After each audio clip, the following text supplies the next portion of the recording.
Today on Running to Him. We tend not to know Christ in His fullness because we don't see Him correctly.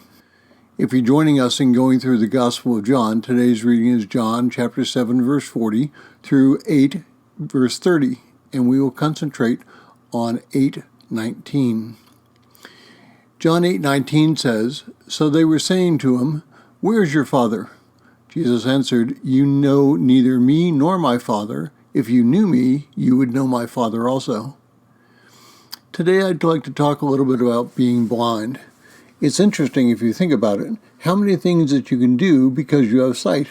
You can dress yourself easier, you can eat without getting food all over yourself, you can drive without fear of running into things.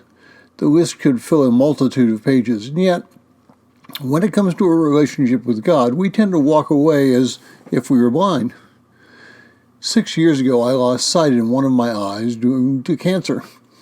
While the effects of losing vision in my right eye was damaging to how I do things, it wasn't as if I was totally blind.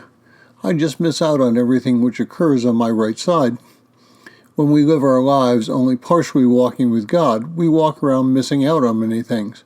We are functionally partially blind.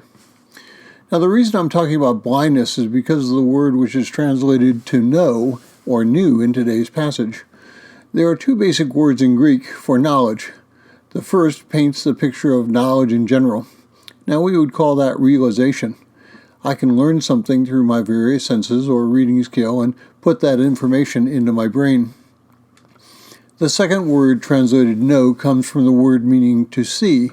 And this is the word which Christ uses 3 times in verse 19, and it means the inquiring of knowledge through sight and a surrounding context. As an illustration, let's go back to the fact that I can only see out of one eye.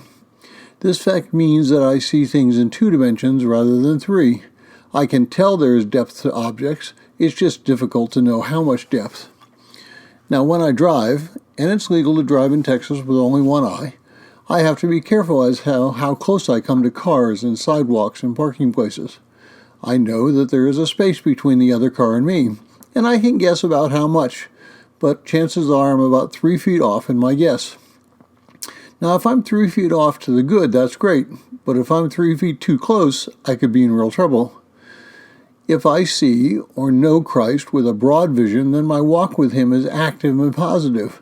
But if I don't realize that I'm missing something because I can't see it, then my growth will be stunted or damaged in some way. So how can I see Christ with 2 eyes rather than just one?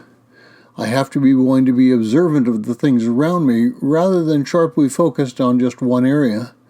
If I see that my relationship with Christ is only good for my eternal salvation, rather than my daily and eternal salvation, I will be blind to the things that Christ will do and allow me to go through to bring me closer to Him. We as humans tend to see things in 2 dimensions rather than seeing them in 3. We see what is happening now, but we do not think about how our future is affected through that event. We need to see Christ in His fullness, what He means to us in our life today, not just what He means in the future. Thank you for listening.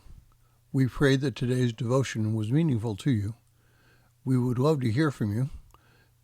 You can use either Facebook or YouTube to like, subscribe, share, and tell others about us. If you would like to contact us, you can reach me at phineasjacobus@runningtohim.net.